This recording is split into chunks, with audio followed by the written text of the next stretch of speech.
Welcome to Blue Collar Mystics, the under-the-hood approach to the depths of human consciousness. So many mysteries, so little time, so many big words. That's why we aim to take the mystical and make it practical, usable in your everyday life. And you know, we want to hear from you. We want to hear your story. What happened when you started asking yourself the real questions? Like, who am I? What is this? Is it a hologram? Is this some kind of weird cosmic joke?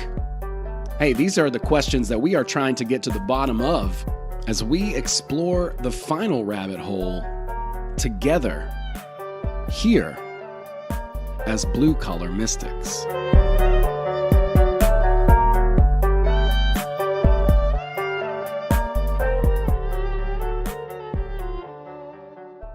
All right, we are streaming live. I see y'all out there. Thanks for hanging out. We're live on YouTube, Rockfin. We are live on Facebook as well. I'm here with James Thomas, aka the Admiral Hittzz. Hey, Owen. What's up, buddy? How you doing? Doing good. Awesome. Yeah, I see you out there, honey. What is going on? Good to see y'all in the chat. It's good to be out. It's been a couple weeks. We hadn't done a stream in a while. The last one I did was with Ben and Derek and Bill, and I'm really excited about that. Is there some like weird noise happening when I'm talking? Do you hear that? I don't. It sounds good to me. Okay, cool. Let us know out there if it sounds a little weird. Something's happening in my headphones that's kind of bizarre when I'm talking, but if it's not coming through, then we're all right. All is well. But yeah, I was all charged up this morning. I was like ready to just lay into it because I've just been thinking a lot about really the process, working, putting time in, and how long things actually take. Because over the past, gosh, I'd say at least 3.5, 4 weeks, I've been pretty devoted to a project. I know you have been face to it, just absolutely grinding, and for whatever reason, I feel like that happens to me in the winter often anyway, but just how much it takes to do certain things. It's more that you always hear it. It's kind of cliche. Like people are like, well, if I knew how hard it was going to be, then I wouldn't have done it. You know what I'm saying? Like you hear people say that shit and you're like, come on, man. Is that true? And then you get into the thick of it and you start to work on something and you start to encounter some real challenges and you start getting just eaten alive by whatever it is that you thought was going to be so easy. You know what I'm saying? Like, it's real easy to think to have oh yeah, I'll just do this, I'll just do that, and that's great. It's good to think simply and think ahead and have a good idea, but you got to understand if it was that easy, everyone would do it. That's kind of another cliche, but there's some truth to that too, right? Like if you can get in front of it, if you can endure the difficulty and the struggle that it takes to put something together, then very likely, and it is always a risk, you may be able to get a reward on the other side of that thing. Yeah, if I made a feature documentary and I was too stupid to know how hard that was when I dove in. But 2 years into it, I was just like, point of no return, and just kept on forging forward. But if I had to, if I had the list of all the trials and errors and the trial, I might not have done it. I was too ignorant and too enamored by the idea at the beginning to not do it, right? And it's just with everything, it nothing worth having is easy. It's just not. No one's going to hand it to you in a platter, and you don't come out into this world born knowing everything you need to know. You have to learn by doing. And there's a lot you could say. You can go to school and take classes and stuff, but it's in the process of actually failing and the struggle where you learn, what works and what doesn't, and everything else is theory until you get there. That's right. That's right. Yeah. And it's crazy. I'll start a project and I'll get excited. I'll have a bunch of momentum and steam. But like you said, if you would give me the list of all the shit that I'm going to have to trudge through and like all the little frustrating tasks that I'm going to want to throw my computer out the window about, then, I can tell you, I don't want that list for anything that I do. I don't either. Like, don't hand me that list, because I mean, if I'm really inspired, that list would just be bogus anyway. Right. And that's what I would really coach or implore anyone to do, is like, you have to be inspired, because if you get to the point where you're just doing something for a paycheck, or you're just doing something for the sake of doing it, all those difficulties are never worth it. Right. But it's worth it if it's something you really want and are inspired by and want to share with the world. Right. And, same thing with the portal. It was an organic evolution continuously over a 10-year period. And, I probably would never have gotten on board at the beginning if I just knew how difficult it actually was. Right. But it was the inspiration that made me forego all the risks. And you pound through, and you do get to a certain point in a journey where you have to make a decision, like, do I want to go on? Is this worth my time? Is the reward good enough? And that it really is a case by case basis, and what you can tolerate, and being in the pressure cooker. Yeah. And it's like you said about the, knowing beforehand. It's like, you're not going to know beforehand, right? Anyway, you're going to encounter problems that you never foresaw or thought about. That's part of that unpackaging. And it's hard to account for that. It's frustrating. It's like, for instance, I was setting up like a text autoresponder, which should be no problem, pretty easy to do. And then you find out that the toll-free number that you got, you have to do a verification for in order for that to go through, or you got to buy another number. It's like all these weird little things that you don't expect. Like, you start to work on a thing, and all the pieces, you're trying to put them all together and make it work like this machine. But it's very frustrating when you encounter these unforeseen challenges. It's high highs and low lows for the past 3 weeks, man. I've been building an infrastructure. I just launched a cleaning business, and I've been doing Airbnb stuff for since 2017. And, we've done a lot of stuff like that, but I thought, we just need to do a front end cleaning business, and then we can do Airbnb stuff too. But also we're already kind of doing this. So I've formalized it, and I've been putting that all together, and it's been fun. It's been challenging. It's been annoying. All of the things, because it really is that range. Because like, once you start to unpack something, you think you can see it. You can see the vision, but you don't know what is lurking behind it. Yeah, I'm in the middle of rebranding the spaceship for public consumption. Because having a psychedelic spaceship is great at music festivals, but having it, trying to get mainstream individuals who are going through whatever struggles and whatever healing they need to go through, making them understand that a psychedelic spaceship is going to help them is a tough sell. And so, I rebranded to something that was a little more palatable. And so in that rebrand, I set up the Calendly, I set up all these things, set up a new website. And I got an email yesterday from a woman who said, "You never made it to your 1 o'clock appointment." And what I didn't realize was that I thought it would email me, and it was the old email. But I didn't get it showed up in the schedule that I wasn't even looking at. Right. And it was just because the event button wasn't clicked in the Google Calendar. Right. And so I can't even see the email. I can't see the the thing on my schedule, and I'm like, what is going on here?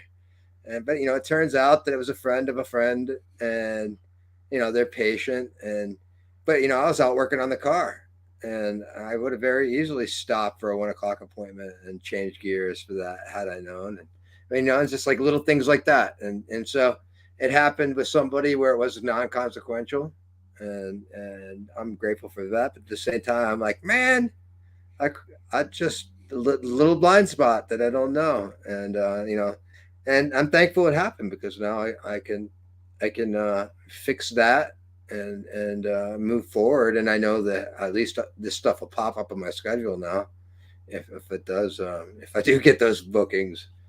And so yeah, baby steps and growth, man. It's hand in hand, and especially it's like one of the toughest things for artists especially is anybody can be in their art sphere, yeah, but if you want to be a successful artist financially, you have to hop between your artist sphere and your business sphere. And I think artists struggle a lot with that jump and then moving back and forth between those spaces.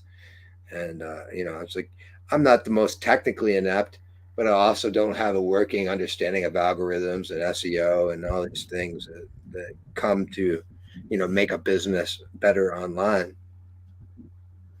But it's like when you don't know something, and then when you don't know it, it's time to hit the books, watch them, go to YouTube University, and watch the videos and beat your head against the wall. I mean, it's like even the last 3 days, I'm not a mechanic, but I watched a bunch of videos on YouTube and fixed my car and fixed my mom's car. It's That's good. That's impressive. You have to learn, like you have to. That's what being an entrepreneur is.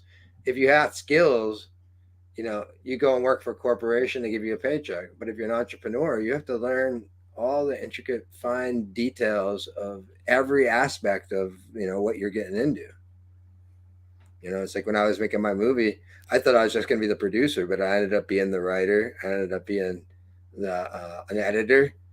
And all these things, I had to learn them all on the fly, because hey, I got all this money in and all this time in, and we need to edit, and we don't have an editor, we can't find an editor, so it's time to edit. And it's like, so being an entrepreneur is definitely a different animal than showing up to a job. Somebody has a manual there for you, protocols and company policy, and things that they spent years working out, if you're an employee, so that their operation can run smoothly. Yeah, I mean that goes with the territory. What is it they say about entrepreneurs? It's like you quit a 40-hour-a-week job and gain an 80-hour-a-week job or something like that, right? Well, that's if you start too soon.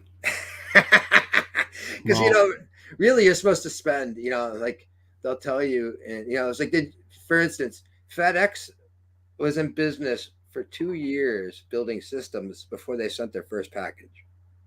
All right. So, a lot of times people launch clear ahead of time, and really what you should be doing is building your systems and building and a strong protocol for anybody that's going to do that, because like ultimately you have to have somebody else do everything that right? You have to pass this stuff on. In fact, one of my hardest things ever with the portal was I just thought we were having fun out at a festival, right? I didn't really realize that I was running a business, and all the information is in my head, and I got all this turnover with new volunteers and new employees, and it wasn't until I built a manual. I read a book, and this book changed my life. Literally, it's called The E-Myth Revisited. I wish I had the author's name, but maybe look that up. But The E-Myth Revisited, it's a story of an allegory with a woman who's struggling. She runs a bakery, and she's got a friend who does business systems and business management, and he always gave her tips, and she would never listen. And one day they're having coffee, and so the whole book is written in an allegory of like friends sitting in this coffee shop, and basically this woman didn't, same problem with the portal that I had, and she didn't have systems for the business to work without her in place, and so she had to be married to it day in and day out. Had high turnover of employees, and people didn't like it, and she was hard to work with. This, that, the other thing. This fucking book made me cry, because here I am. I'm a psychedelic spaceship pilot, right? I was like, who could know anything about my business? And this book literally broke down every choke point of why I was struggling. And I mean, I basically cried when I read it. I was like, oh my God, this is probably one of the most vital books to get me. And right after I read that book, I created a systems manual. I created a training manual. I created rules and protocols and policies and all these things. And wouldn't you know it, everything started running a whole lot smoother. And, the moment that I could walk away and I'd have it all fall apart because everybody knew what I knew, I became happier. And because it was like, I was literally married to a 12, 16 hour a day for performance, and making it run. And so, yeah, the E-Myth Revisited, really will help especially an entrepreneur that's already in business and buried, because you really have to, it's all about your system. The more you can, this is what the whole coaching industry is all about, is putting in the automation and putting in systems, so you're not micromanaging every aspect of every detail. And then, you get to that call or that coaching, and everything, everything is kind of like set for you to cut, because you don't want to do the same thing over and over and over. It's like, I'm working on the car yesterday. I'm not a mechanic. I don't have systems. I just go, hey, this fits, I wrench. But I'm walking around the car. I forgot this over there. I forgot this, What took a normal mechanic probably an hour takes me 4, because I don't have the systems in place to expedite the process. Yeah, and that's one of the things that's always held me back too, because I've always been like, I need to find a systems builder, right? Like, I'm just like standing by, like, man, it sure would be great to find a systems builder. That's really what I need. And it's akin to like when I would walk around the film set, right? Or like see a sandbag and be like, wow, somebody should really move that. It's like, that's your job, pal. Like, welcome to being an entrepreneur. Like you ain't nobody doing shit for you. You got to figure out how to do it yourself and figure out how to systematize that process, build that system. And that's why, software is such a big thing. Like the software that I'm using to build systems now, the more accurate, the more we can measure, the more precise we can make things, the better it's going to be for everybody over time, especially. So it's weird. You don't understand that meticulous like measurement until it's really useful and beneficial. But you, as they say, you can't manage what you can't measure. Yeah. So like it's kind of like it's creepy on the one side, right? Like all the systems that kind of can track us and things like that, but they're also very useful in other ways. I mean, any tool is neutral. It just depends on how you use it. But it's yeah, absolutely funny to kind of see it from that way, right? And establishing those processes, the idea of like entrepreneurship is that you are basically replicating yourself, right? Like if you can do a certain thing, then you can teach somebody else to do it. Or if you can put something in place in order that something happens over and over again. It makes a lot of sense to me that FedEx did not send a package the first 2 years it's developing. Now that's a huge front end investment, especially from a sweat equity standpoint. Absolutely. But once you're in operation, you know that everything is working and the fail safes are in place and all of that kind of stuff. So it's strategically quite brilliant, because you can't afford really to tarnish your reputation. You've got to go a little bit at a time and build your name, right? Yeah. And there's an old allegory about a tribe, and the tribe elders tasked 2 groups to bring water to the village, right?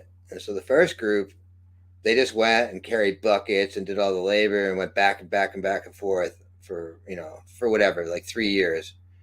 and the other group spent 3 years figuring out a plumbing system, like a piping system, right? And so the first group, they thrived for 3 years bringing the water to the tribe, and then all of a sudden, the other group, after they did all the planning and all the construction and everything, they put the other group out of business, right? And so they lost their livelihood because they didn't think far enough ahead. Where this other group is like, we don't need to make money on the front end. We need to figure out how to do this over a long period of time and do it correctly and safely and efficiently, right? And so they deliver the water and eventually put that other tribe out of business. And so you have to be thinking forward enough to be able to and change the times. And I think that's, we're right in that cusp. We're Generation X, right? So we came from a time with rotary phones and dial televisions. I was the VCR remote for my old man when I was a kid, and so now like we're introduced to this high tech world, and it's getting easier and easier to learn these things, and they're making them more idiot proof than they were a few years ago. They really you can open up a lot of things right out of the box and use them, and but it really does pay to spend the time to teach yourself how to do things right and how to build an efficient system, because pulling your hair out of your head and beating your head against the wall are not options for a long-term sanity, and you got to really like what you're doing to deal with the day in and day out of the struggle, right? And so the more you can free yourself up so you're not married every moment to an idea, it's super beneficial. Yeah, I couldn't agree more. And it's not a virtue either. Like, so many of us think it's like a virtue to just beat ourselves to death. We got to learn to to have a little bit of a buffer there. I don't know. I'm used to grinding it out and working really hard. The mountain is real. We have to also encourage ourselves and think about the way we talk. And also, when you were talking, it made me think a lot about, now we're in the age of AI, which is kind of crazy. We are deep. On the tip of my tongue. Open AI is going to change all of this stuff, and it's time to get on that train too. Well, I mean, that's the weird thing about it. It's like people are in such a hurry to be ahead of the game, to compete or whatever. I don't know what reasons people have. And we live in this. Have you heard of the dead internet theory at all? Mm-mm. It's hard. It's kind of hard to explain, to be honest. But the idea, one of the big ideas about it is that the internet is kind of like fake. There's all these websites that are just old, all this uncatalogued stuff that's underneath the surface of the internet. And then there's a layer of the internet that we kind of see, right? Like there's like 5 or 6 websites, let's be honest. We know which ones they are, that kind of like have that, if you go and search Google for one result and you keep going down, it'll show you like 1 billion results or 5 billion results. But if you keep going next, the amount of results that shows, like, it starts shrinking and shrinking and shrinking. It's crazy. But the idea basically boils down to you can't believe what's on the internet, right? Like, you can't really trust that information, especially since all of those uncatalogued sources are not even searchable, right? Like, they're kind of in the graveyard. So if you're looking for conflicting information or conflicting data or other data points on certain things, it is very, very hard to find. So we kind of live in this post-truth era. And then now we've got the AI too. And I've seen a lot of screenshots, I don't know if they're real or not, of people really challenging the AI and trying to find those workarounds around it, which is pretty interesting as well. But I know that's going to affect the way that people operate and do business, right? Like, if you can just have an AI write your email script for you, then you'll just do that, right? And then that'll be a thing. But I think it's a slippery slope and kind of dangerous to rely on it too much, because eventually people are going to be so separated that they don't actually even communicate to each other anymore. Yeah, I mean that's definitely that threat. I mean, there's all kinds of really amazing things going on now. It's like you can use open open AI chat with I forget what the name of there's an interface. It's a script writing interface, and you can use it with like Notion. And so you can go into Notion and connect these three programs together and just write notes in Notion, and AI will just simply write write all kinds of shit for you, whatever based on just your little jotted notes, and you could have entire libraries of stuff written. The more notes you write based on whatever little scribbles that you're throwing in there, and but in a content based world, which is kind of what we're in now. The faster you can deliver content and have quality content out there, that there is a benefit to that. Now, can AI write everything? So like I had AI write like my bio, and I had AI write a couple other things. We got something about gongs and healing, and it did an all right job. It it got me started. I went and edited the fuck out of what it wrote. Um, but like these things are all in their baby beginnings. Like it's probably going to get out of hand. But yeah, everything. It's definitely gonna get out of hand. There is something to be said about human interactivity and like in integrity and a handshake and all these things that come into play. And if you go into any of these online educational services, you might talk to a human for 2 weeks. While you're talking to their AI and all their automation and taking all these quizzes and tests and things like that. And to me that, I get it, but there is something aggravating about that. And, there's got to be a happy medium somewhere in there where people are actually taking the time to interact wholeheartedly with other human beings for the services that they want to get paid for. Right.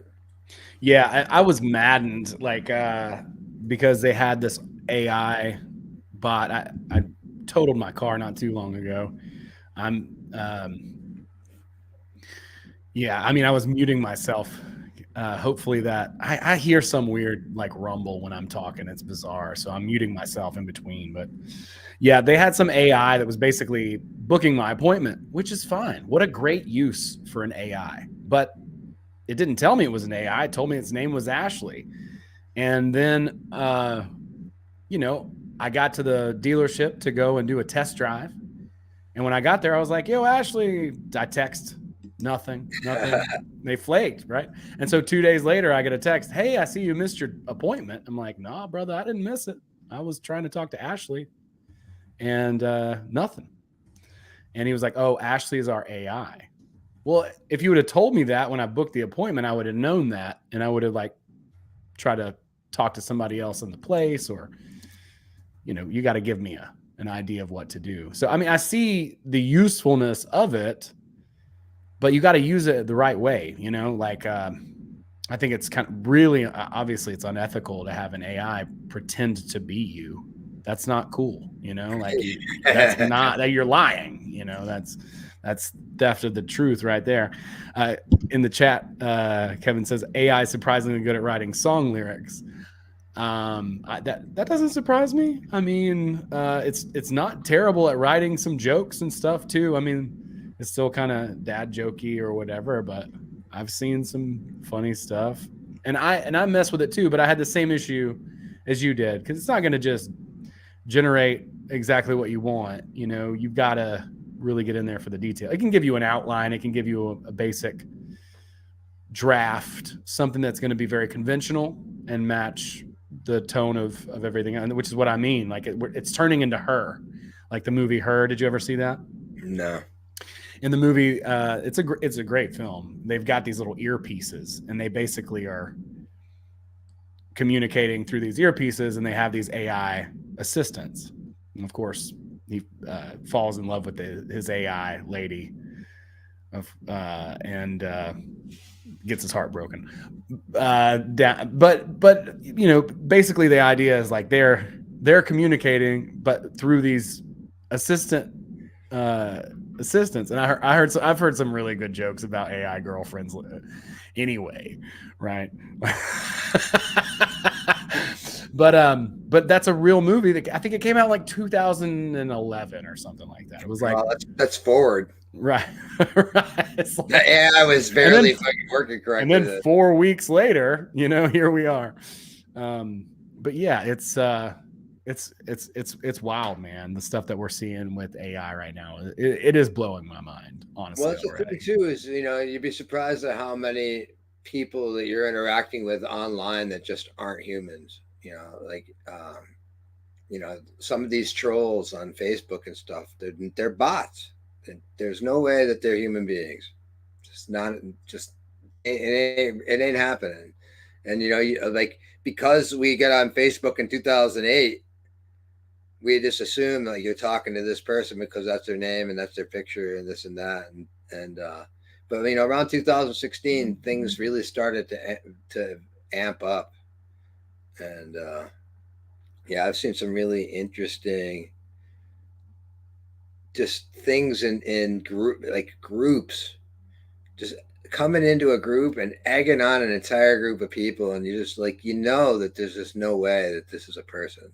Like, it's just a robot screwing with everybody. Yeah, they even have like have you seen the chat bot farms of just like dozens and dozens of phones, you know, plugged in, and it's just a bot farm of you know, these little Twitter trolls and stuff, and they're all like saying the same reply and making the same argument hundreds and hundreds of times all over.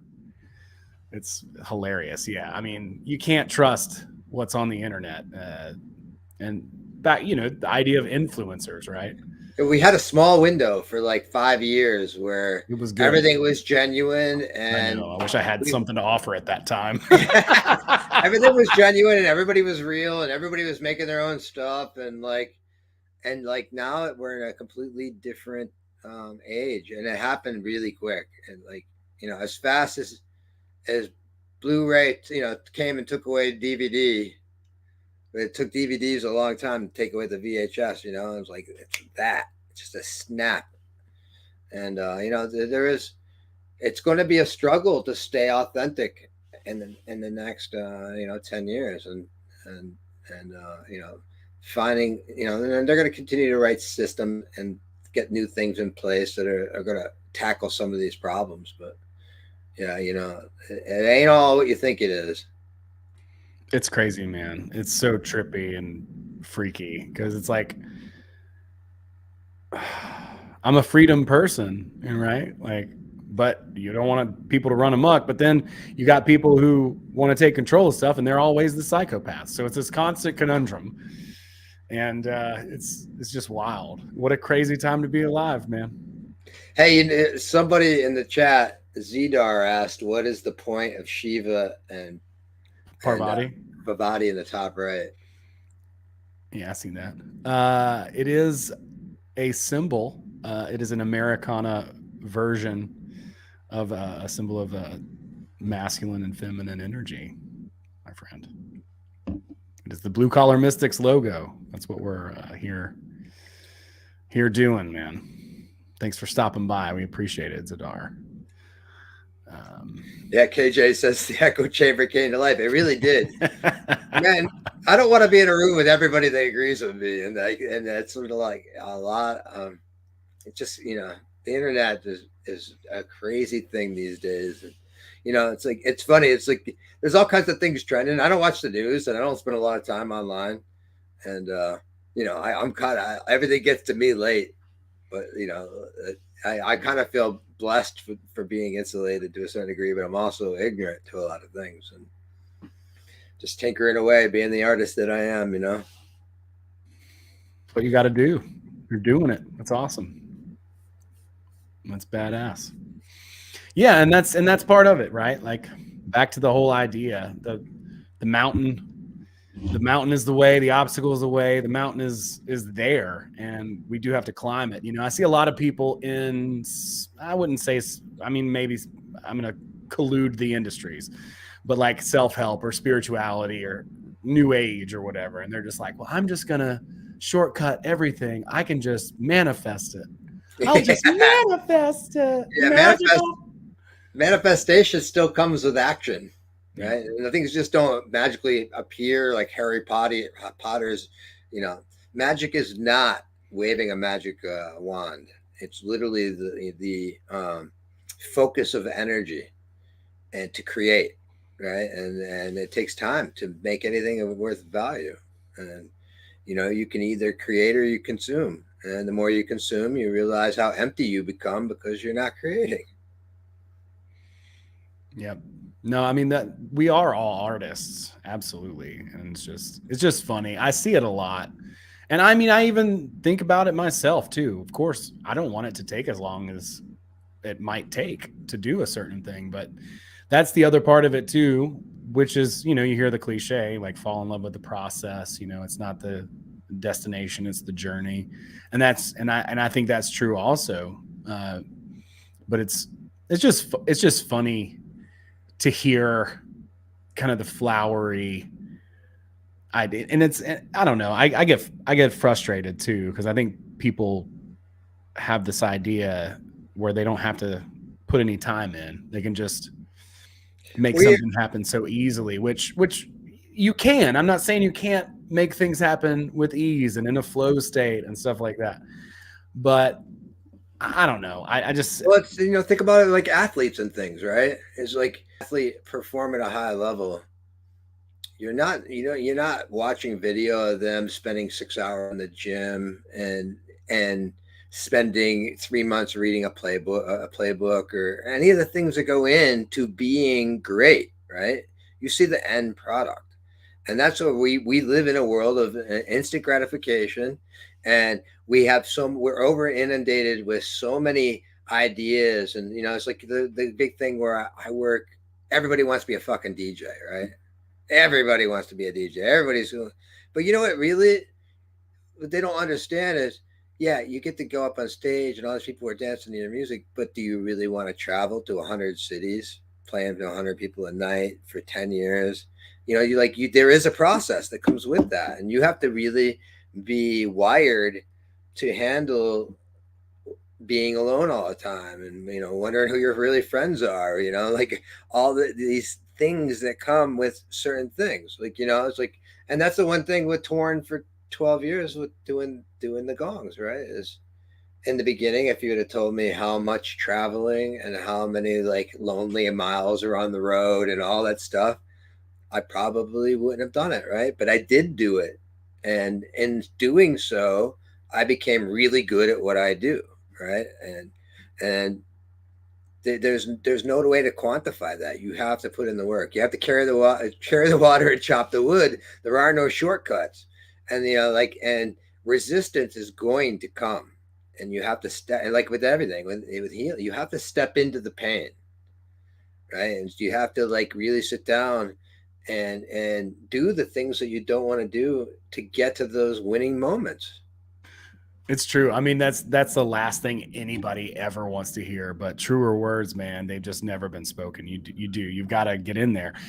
You know, when a lot of these things too, I will say this, because hopefully this will be inspirational, right? Like, I'm not trying to be negative Nancy here. I want to encourage people to do things, but also I want them to understand what the undertaking is and how the learning curve works, and that at a certain point you're going to want to give up, and that is part of the process, right? Like, especially if it's a skill worth really learning, like you're going to hit a frustration point, right? And that can be different amounts of extreme depending on whatever it is that you're working on, right? Like when you take on comedy, there's a room full of people that get to watch you embarrass yourself. If you do, you know, woodworking in your garage, you might lose a thumb, but nobody was there to witness it. It just depends on the situation and what it is that you're trying to do. But irregardless, hopefully nobody loses anything other than maybe a little bit of dignity here and there, right?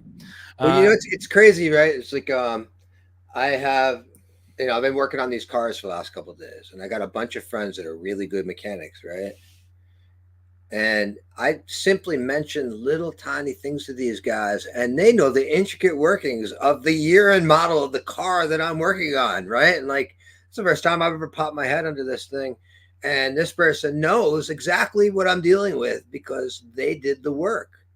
That was their chosen vocation, and they understood at the same problem that every person is going to go come into going in. And it's like these guys fixed my issues that I was struggling with, that the video didn't cover, and just like that. But like, if they didn't put in the work, there would have been no answers for me, right? But like, I don't, they spent a minute, 2 minutes answering a question, but it took them 15 or 20 years to make those mistakes and deal with those mistakes over and over and over and over for them to coach me for that 1 minute. And that's what you really, when you get into price, right? It's people want to haggle for whatever, this and that. You're not paying for the person's time of doing the job. You're paying for all the years and time that they put into to be able to do the job for you competently with integrity. That's what you're really paying for. You're not paying for them to stand there and turn a wrench. You're paying for their knowledge and understanding and skills and schooling and everything, right? And like we're just so insulated in a world that people only see the results. They don't really understand what goes into all these things, and that's why it's so you have to really love and be inspired by something because you're going to run into those brick walls. I really love film editing, right? I just enjoy the process. But like in the beginning, I didn't know anything, but I pulled it out of the box and it was very intuitive to me. And I got really good at it quickly. But as a necessity, right? But like, I would have never been able to pay someone to do the editing job that I did in that movie because I didn't have the capital to be able to compensate somebody from all the skills and years they put in. I had to like learn that stuff myself. And you got to really be inspired to do the work. Otherwise, it's just something else, right? It's just like, it's the same. I'd love to play a piano or drums, right? But every time I've tried, it's just it's not for me because I'm not ready to put in the work on that particular thing. There's a million other things that I'm probably more adept at doing, and that's it takes some time and effort into exploration to figure out what inspires you and really make your place. Yeah, and I think it's a lot easier to get through those difficult times, those challenges, those learning curves that suck, that make you want to give up. If you're actually passionate about whatever that thing is, right? Like you can actually enjoy it. You can take a step away and be like, this is really hard right now, but I see the bigger picture. I understand why I'm doing this. I'm going to get to the point where I can do X, Y, or Z or whatever. But yeah, falling in love with that process. And sometimes the process doesn't match what you think it would, right? Like weird example, but scuba diving. Like I thought I would love it. I was like, oh my God, I'm going to want to be a scuba instructor. Scuba diving looks so awesome. Like how fucking cool. I can be underwater and breathe. That's so cool. Oh my God. And then I got to do it. And my sinuses, I couldn't like clear my nose. I had nosebleeds. I had issues with all the pressure. Didn't like it. Felt really claustrophobic. And it didn't match my initial idea. And I do idealize shit, I mean, whatever, we all do. But yeah, it didn't match, right? So sometimes the process isn't what you thought it was going to be. Like I would say that stand-up comedy is one of those was for me, right? Like other people might have a good idea of what goes into that, but when I started out on that, I had no idea what went into it, Yeah, it's like right now I'm at the tail end of finishing a screenplay, right? And so I spent a year and a half writing the screenplay. All my friends love it. It's hilarious. It's in my opinion, really good. But there's more to it than that. And when I got into it, I was like, oh, I'm going to write a screenplay, rah, rah, rah, right?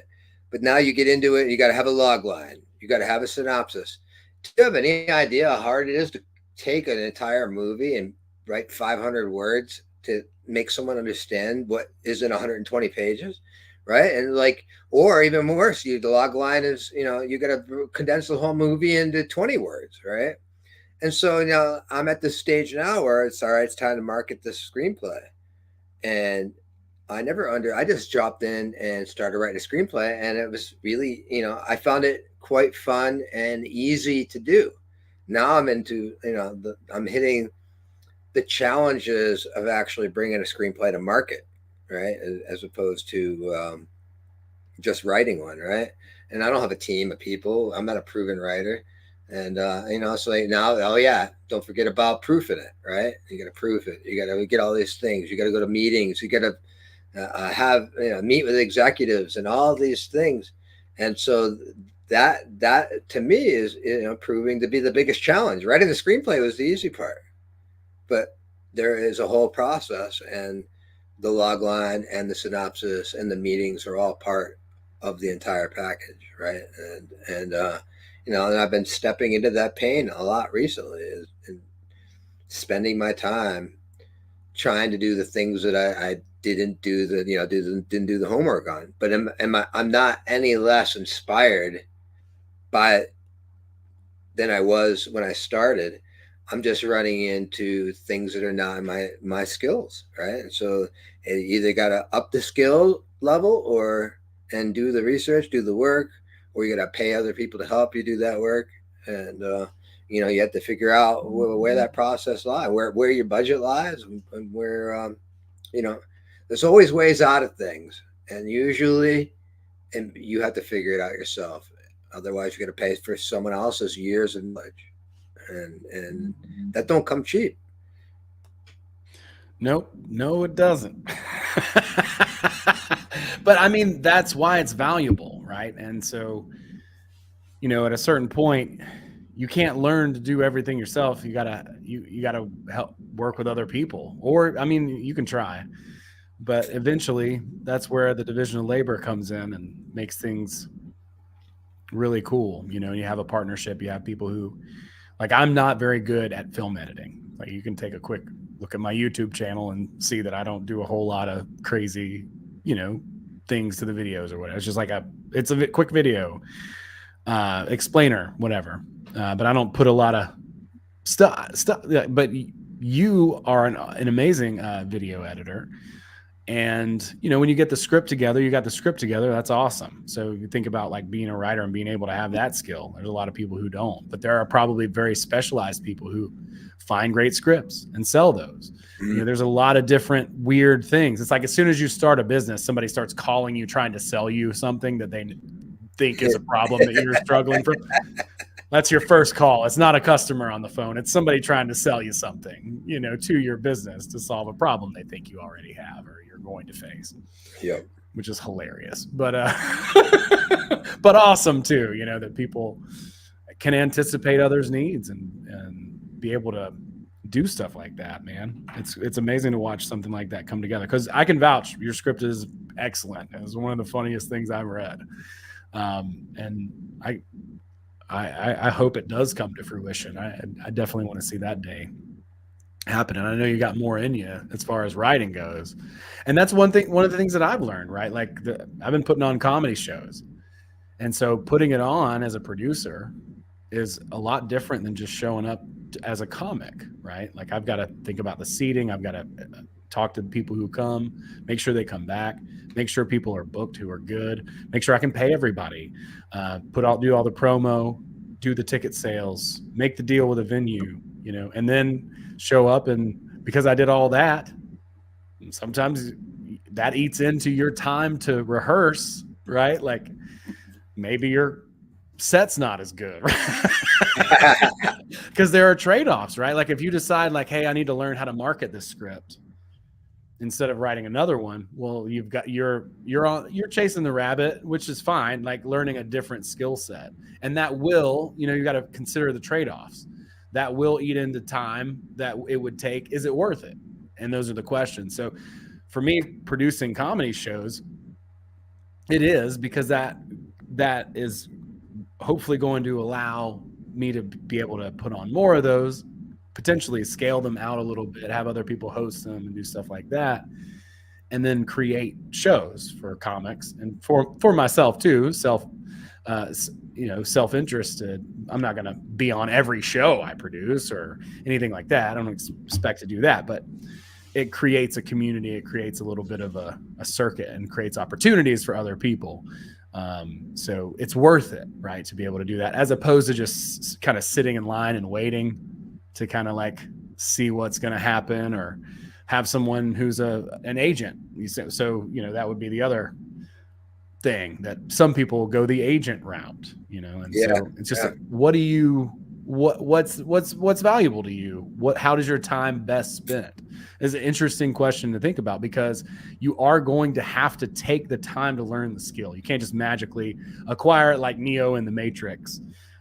You can be very talented at something. You're still going to have to hone that skill, and that it just is what it is. So it's interesting to consider. I wish, in a lot of ways, I could go back to myself in the past and be like, yo, dude, let me save you some steps, homie.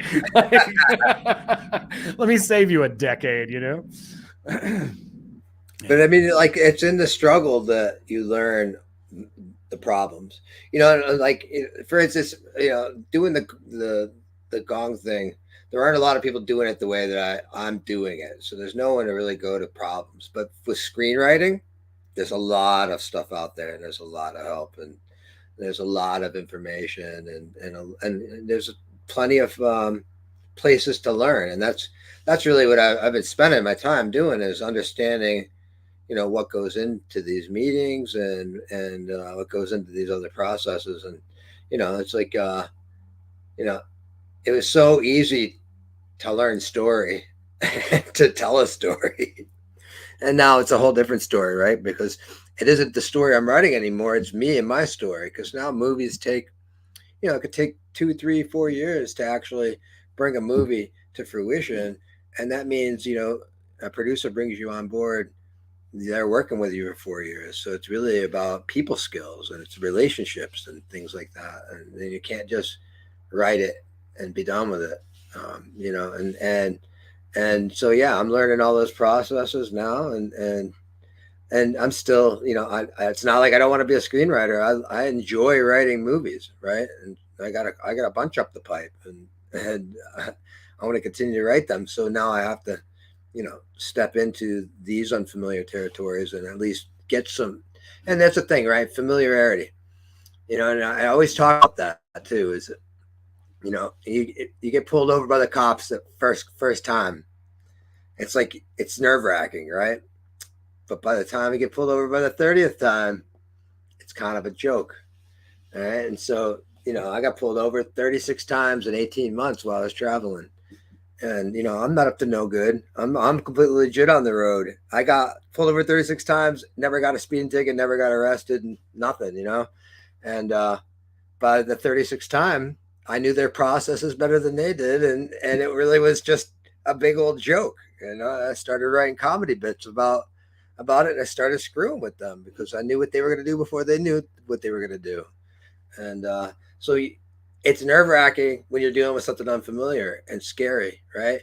But once you keep on hitting it and hitting it and hitting it, it ain't so scary after a little while. It's just like business as usual, right? And so it's really like, you have to step into that pain and fail a couple times. It's like, I've been trying to, decide who my first executive that I'm going to fail with, right? Because, like, I'm in this interface, and you can book these meetings with all these executives, agents, and producers and directors. And I'm like, literally going through the list. I'm like, all right, which one of these people do I want to fail with first? Who do I want to not fail with? So I gotta go through, 10 of these things. It's like, we had a lawyer work pro bono for us when we were making the documentary, because we're basically reporting on food companies. We're doing, we're going into grocery stores. We're doing all this stuff that's, copyright based, and you're talking about other people's proprietary stuff. And And so you're stepping in a lot of crazy waters. Well, we decided we needed legal counsel. Well, I had to go through 12 meetings with lawyers before I actually knew what to say to get that 13th lawyer to be like, yeah, I'll work for you. Right. I literally had to go through these several uncomfortable failure meetings to get to that point. Right. And so, to me, there was no chance of failing in those situations. I needed a lawyer and I was going to find one. And eventually I got like the Tampa Bay Tribune, I don't know what they had, like you would call it, their staff lawyer or whatever, to come on board the project and give us counsel when we needed it. And like I found a way to get them to work for free because I didn't have $400 an hour to give a lawyer. I needed to find one, right? And so you have to go through these uncomfortable moments, and the best thing, and most of the time too, is your mind is getting in the way. You just got to do it, right? And you realize that when you actually fail, it ain't even that big of a deal. Like, it was worse thinking about failing than it was actually failing. That's a good point. Yeah. I mean, and so anything that you're going to do is going to require more skills to learn, right? Like, I think that's kind of the gist of kind of what we're going over with that. One of the great sort of examples that you've given me is, it's like, think about putting a puzzle together, whatever that is. And there's all these different parts to the puzzle, and you don't really see what the puzzle is until it starts to come together, right? Like, you have an idea, you've seen a puzzle put together before, but you don't really know how to put this one together, like, you're kind of blind, yeah. Right? So it's like, you got to learn all these skills that sort of work together, that kind of blend in to do that one skill. It's not just one. Like, it looks like one, but it's a lot more than just one. It's a lot of different things that you wind up having to learn how to do, challenges to overcome, to build that. And it's all through that uncomfortable, and just facing that uncomfortability and just going and doing the thing. Stephen Pressfield's book, The War of Art, is so good for that. Like, it's such a good book as far as, like, he talks a lot about resistance, and it makes a lot of sense the way he talks about it, and how it goes along with transurfing in a pretty kind of cool way. Well, I mean, you can make resistance work for you too, and that's where workflow. You have to decide where resistance is needed and where the wheels need greased, right? It's like, sometimes resistance is really a powerful tool and can keep you out of certain things, or save you from yourself. And it goes right back onto systems again. It's like, what can you have in place to be successful? It's like, if I'm going to write, I know that if I'm well fed, and I got some coffee, and I got a good workstation, and I got some space and a big block of time, that I know I'm going to be successful because I'm standing there at my desk writing, and I've got everything that I need. So the environment is set for me to not have to go too far from where I'm working for anything that I need. And so, like, being prepared and having a system. It's always about systems, as you can keep on going up and down the ladder for a new freaking tool, or you can just know what you need to be up on that ladder and not have to keep on going up and down it, right? And I can't say enough about systems. So knowing what you're going to do and how you're going to do it, and knowing why you're doing it, is so important.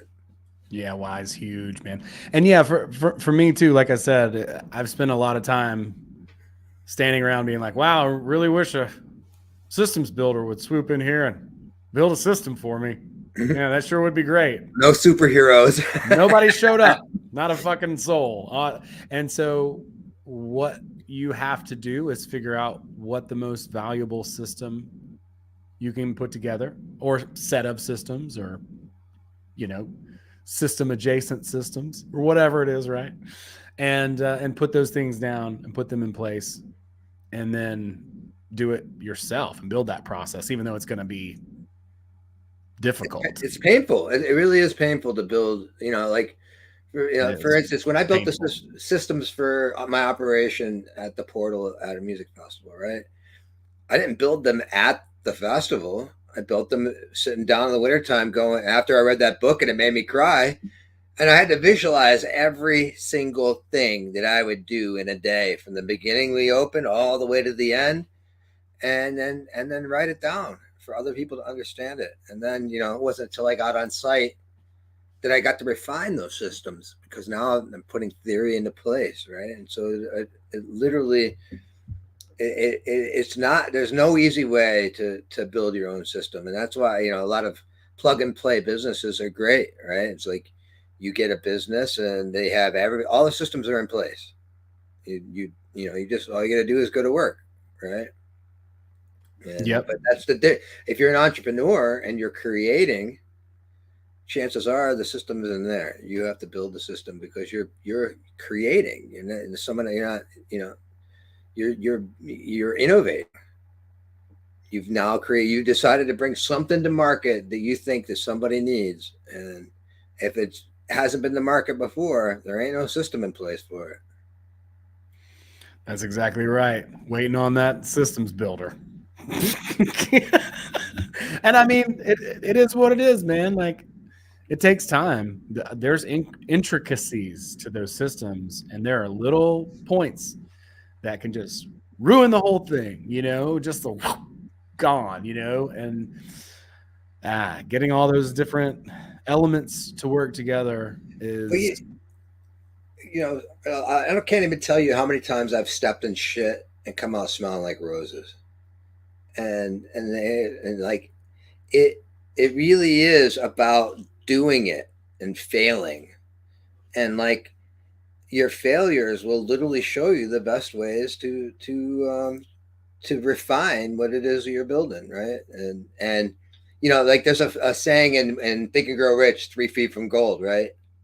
It's like you quit digging, and then you sell your mining rights to some fucking miner, and they dug 3 more feet and found the gold, right? And so it really is about just staying on it, staying true, staying inspired. I mean, it all always comes down to inspired. The more inspired you are and the more motivated you are, the more that you're going to really learn how to do whatever it is you need to do and figure out a solution. Because I mean, that's what, again, being an entrepreneur is about. It's about solution-based thinking. You're trying to bring something to market that you feel the world needs, right? And so it's a solution, and there's a million solutions to go to that solution. Yeah, man. You gotta trudge through it. You gotta walk up the mountain. But it's like you're saying, man, the idea of pain is so much worse. But those steps, you're going to want to quit. If you set out to do something on your hero's journey, at some point, and sometimes it's not a bad idea to quit. One of the best pieces of advice that I ever got was from my mom. And she said, you can always quit if you don't like it. And I didn't like scuba diving, right? I quit scuba diving. No big deal. But it's like you're saying, you gotta pick the things that you're passionate about, that you love, that inspire you. And that will keep you going through those challenging times when you do truly want to quit. Because you will. Well, I've quit a lot of things in my life, right? And the things that are mainstays are the things that I didn't quit, right? And so, I mean, you're never going to be able to do everything, and there's a potential to appear to be a Renaissance man, but someone who's a Renaissance man, what they got 12 things that they're into that they're doing all right and that they succeeded at, but I guarantee you they found a lot of things that they didn't like, right? And it's like it really is about fucking finding yourself in these things. And like, if something isn't showing you who you are, it's probably not for you, right? And that's okay, because there's so many fucking things in the world to do that, and that it's no big deal to not resonate with something or to feel like it's not for you, right? But finding that thing that inspires you, that's where you need that inspiration, because you will run into that brick wall, and why am I doing this, and should I be doing this, and what's the point, right? And, I mean, Yeah, those are the exact thoughts. Yes. I've never had a boss in my entire fucking life, right? I've never worked for anybody. I've done some odd jobs to like cover expenses here and there, but I've always worked for myself, and I've always done my own creating, right? But I can't lie that there wasn't points in some of these endeavors where I was like, man, I really should just go get a fucking job, right? This is like just call it. But if you're alive and really self-respecting, it's hard to like give your time away for a few dollars, right? And I understand some people are in situations where they need to do that, and that's no disrespect to them, but for me personally, I cannot give my time. I can't trade time for money. I'd rather be poor and creating than to be rich and have no freaking time doing someone else's shit. Because when you got a job, you're someone else's passive income plan. You're fucking putting a Lamborghini in their garage. You're paying for their vacations. That your time is paying for that shit. And if you really enjoy your job and you really feel fulfilled from it, then that's a good thing. And yeah, you should be engaging in that, and you're part of a team and all that. And that's really, knowing who you are and knowing where you fit in, and knowing what's best for yourself. For me in particular, it's hard for me to trade my time for money. Right. I watched my dad do that growing up, and he broke his fucking back and was all fucked up most of my life because he traded his time for money. So like as a kid, I was just like, not gonna do that. Yeah, I mean, everybody has different situations. Obviously, you got to do what works for you, but you got to know what that is in order to do it. And but what's funny about that is I see you at a music festival. You're up, gonging people until fucking sun comes up. You know what I'm saying? Like, and putting this intricate, piece of art together. You know what I mean? Lighting it and doing because nobody's going to do it for you, right? And going to all of those extremes is, working super hard to create an experience or solve a problem or whatever it is that you want to bring to the market, to people. And that the energy is there, and it comes through. So yeah, I mean, everybody's different. We got to find what works for us. And yeah, exactly. I started out, just getting a job because that's, I was like, go get a job. I was like, all right, well, didn't really love it either. Definitely wanted to become an entrepreneur. Both my parents were entrepreneurs. My dad was working a full-time job too, but eventually became more of an entrepreneur over time. Like we grew up poor, and then we hit middle class, which is basically just poor with more shit. Poor liabilities. Right. But yeah, like it's about what works for you. I know some people who are really happy just doing what they're doing, and but there are other processes too. And like working as a team, I encourage. It's like going back to the whole idea of like working on a script and learning the skill of talking to people. It's like, it would be exhausting if everyone had to learn marketing. You got to learn all of the processes. It's like, what's cool about what I'm doing now is that I can kind of focus on one of the aspects of our business. I can work on that and then ally with other people who can kind of do the other side of the business, right? And that works out to be a win-win, which is what we want. We want win-wins and win-win-wins. We're like outer intention, right? Building that. Reciprocal relationships are great. It really is about helping other people make it through this maze we call life, right? It's like, and making an opportunity for somebody else is really good too. And having a team, like I couldn't gong without a team. I'd be run into the ground. I actually need people who give a shit to deliver what we deliver, right? And so I have to do my best to nurture all those people for their time, and you know, and a lot of it, you know, like we're not making tons of money. We're making enough and doing what we can to like to make the thing happen, right? And it's rewarding. The outcomes are rewarding. The healings were rewarding. Bringing people to their growth was rewarding. So it's worth doing, but there's a lot that goes into it, right? And so like it really is about relationships and teams and cooperation and that's what all on. I'm reading a book right now called the Founder and the Force Multiplier, and it's about how the entrepreneur brings an assistant in or chief of staff or whatever, and how to leverage that relationship to get the most out of your business, right?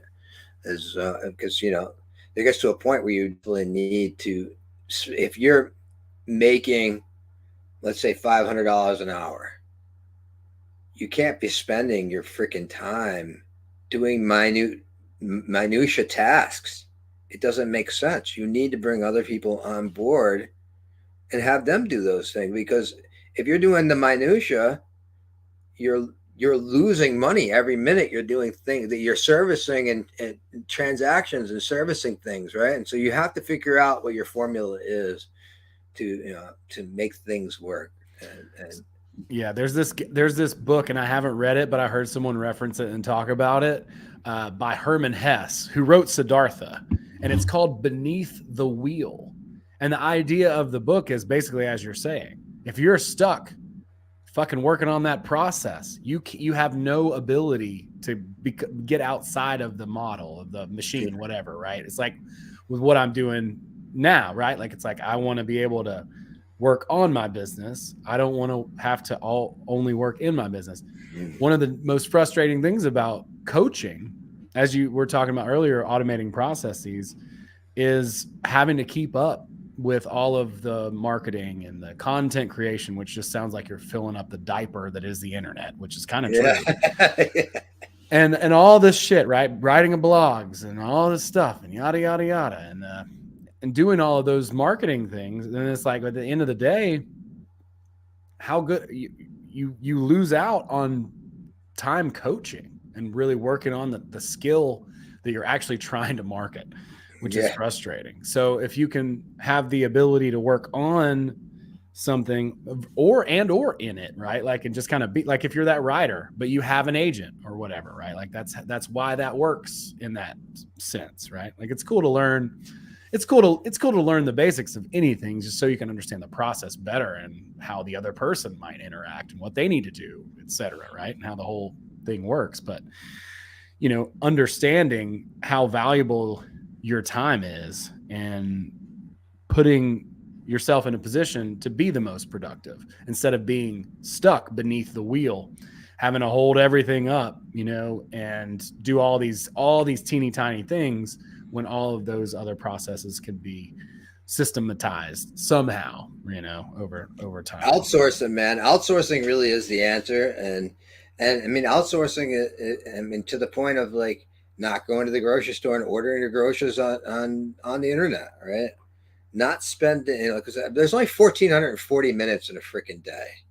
And unless you're a maniac like me who stays up for 20 of those hours, you have to sleep and you have to do other things. You have to maintain your life and stuff. And so figuring out where you can steal minutes to be productive and to find fulfilling activities is a giant, it's a huge undertaking.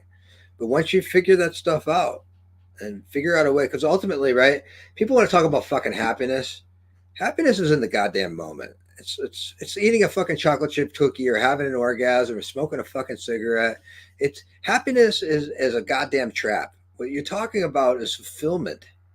And happiness is something that some motherfucker sold you and you're a kid and you're still fucking like, what is, you know, how do I be happy? Happiness happens in the goddamn moment. You can be fulfilled and be aggravated. You can be fulfilled and have challenges, But you cannot be happy while you're fucking frustrated pulling your hair out of your fucking head, right? And so you have to engage in things that make you feel fulfilled, and that's, feeling like your time is worth value. It's feeling like you're part of something. It's feeling like you're part of a community. It's loving and being loved, and all of these things. And it's a giant package that comes together, and it ain't happiness. It's fulfillment. Happiness is totally in the moment, and you got to really strive for how am I going to, when I started writing screenplays, I couldn't fucking wait to get out of bed.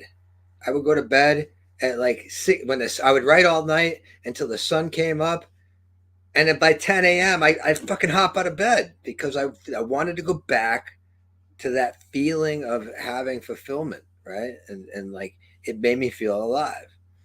And all of my creations make me feel that way. And so, you have to find, maybe, people can find fulfillment in being parents. People can find fulfillment in jobs and that. And it's really about having this feeling like your time is being spent, that you're not just fucking waiting to die.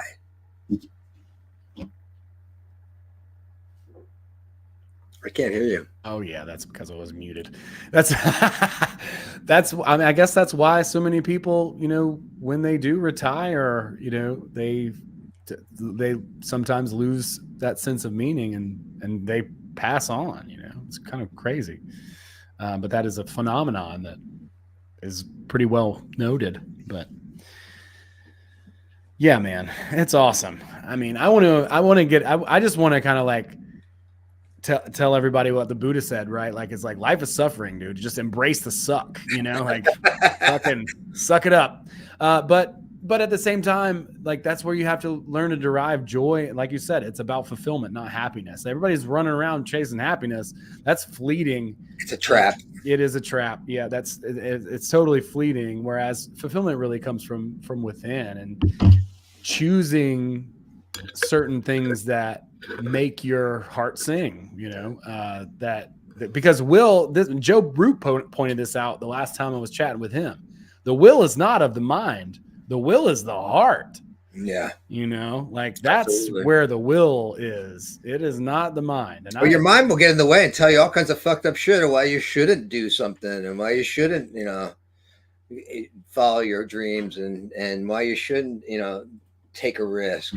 Your will forces you to burn the bridges, to fucking burn the ships, to hit the shore and burn the ships, not look back.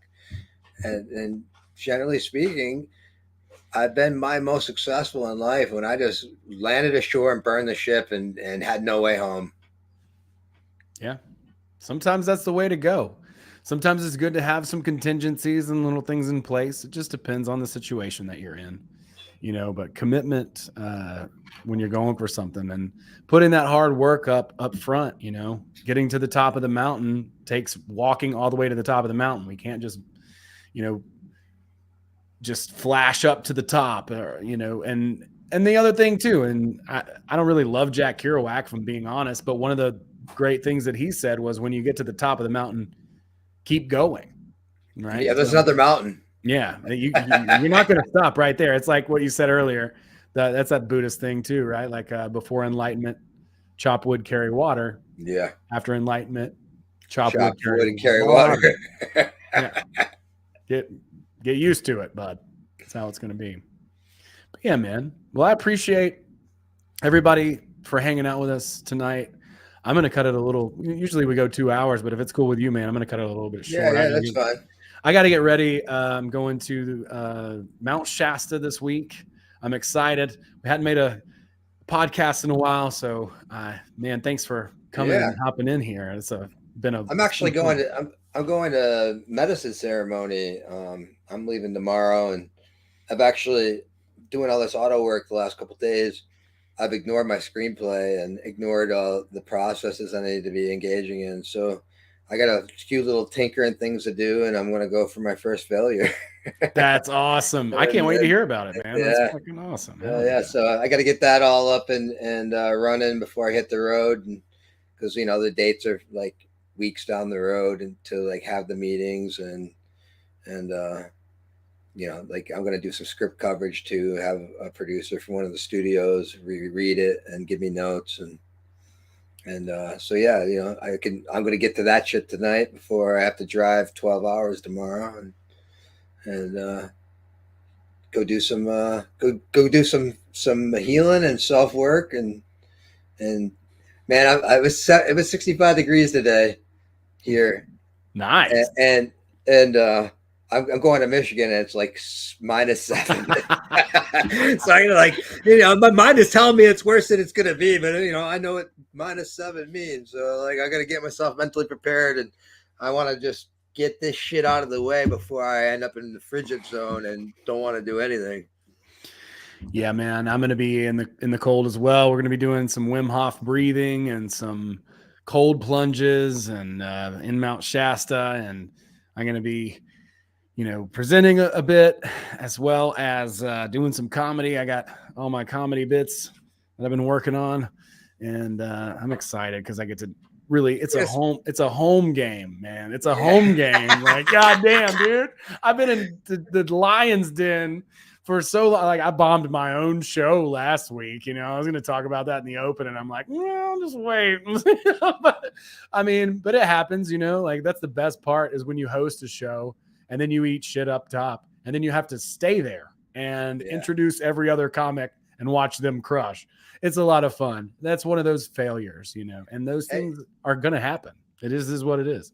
Well, they tell you in sales, you got to get your 100 no's, right? To get your one yes, 100 no's, one yes, right? It's like, man, we just we got to go through the process, so there's no escaping it. And I'm excited. I want to, I want to hear about the set you got prepared.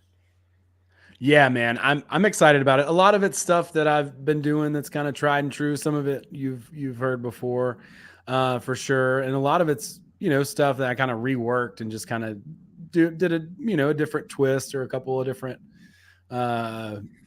tags on and stuff. But I've really had fun putting it together, and so I'm excited. We'll see. I'll probably forget some of the shit. I usually leave punchlines out. It's the funniest thing to forget punchlines sometimes. I'm not the only comedian that does it. It's so frustrating. You watch your tape and you're like, damn, I had a tag right there. Oh, why did I forget that? But like, I plan to have a lot of fun with it too. Like, it's going to be loose. And like I said, it's a home game. So I don't have to be like, I'm not going in there, auditioning for, some fucking TV part or something. I'm I'm going in with people who understand and we have the same disposition, and so I can talk about some things and frame things in a little bit more of an honest way, I would say, or just like be a little bit more opinionated, I guess. You don't have to hold back. Yeah, I don't have to hold back at all. Yeah. And so that's gonna be a lot of fun. Like, you're not taking everybody's phone and putting it in a bag, right? Well, people do it. That's a Joe, Dave Chappelle and Joe Rogan do. Yeah, they do. They hold your phone hostage for the whole show. They do. Yeah, I went and saw Rogan actually when he came through town in Atlanta at the Fox, and that's exactly what they do. They put it in this bag so you can't open it. And so, but you hold on to your phone the whole time, but you take it with you to the seat. You can't take it out of that bag. So, yeah. Well, I get that. Like, I totally understand it. Yeah, it's gonna be a little bit more free. There's a difference between you hearing something and repeating it, right, and you recording it and then putting it out for the world to hear, to be ridiculed or whatever. It's like, so hearsay is so much harder to push than a video that can be put up online and get views. Right. Well, yeah, and I don't know. I'm not a safe comedian either, but I'm not either that. I don't know. I'm not that. I'm definitely not safe either, right? Like, I don't know. It's just fun because I know where everybody's at, right? Like, you go into a room of strangers and you just assume that they're NPR. Right. And so I have a whole bit about NPR that's like about how, ridiculous it is, how pretentious and pompous it is, and how it's the best form of propaganda because it's so boring that you have to believe it. you know, so it really is. And I will go more into that and in other times too, because that's something that I can talk about in any room, right? Like this irritates me, right? But I get to be way more forthcoming, you know, in this particular setting. So I'm very excited. Nice, man. Now you're probably gonna fucking hit some home runs, and yeah, it should be like you need that. A rare home game, man. It's mostly away games out there. But thanks everybody. You guys are amazing. We'll holler at you after our trips, and we'll see you all soon. Much love and many blessings. I have some other cool ideas and stuff coming up here on the show. I'm trying to get somebody to talk to me about Adlerian psychology. And I just read a book that I do recommend. It's called The Courage to be Disliked. And you can check that out. It's on YouTube. Just give it a Google. Adlerian psychology is kind of the other side of Jungian or Freudian theory, which is really cool. And I think that both of them combined, right? Like you get a little bit more of a holistic view. It was a really awesome book. I love the way it was presented. And yeah, if you guys get a moment, check that out. I'll be talking about that here probably coming up pretty soon. And still TBD, I'll get those last Gurdjieff videos made. I've just been buried back here creating systems that will hopefully flourish for a very, very long time. Hope's not a plan. Man, that's right. That's right. We're gonna be all right. No, we appreciate. You're gonna fucking kill it, man. No, we're doing good so far. I'm excited, and yeah, appreciate it, everybody. Thank you so much. Have a wonderful night. Many blessings. Much love. Take care.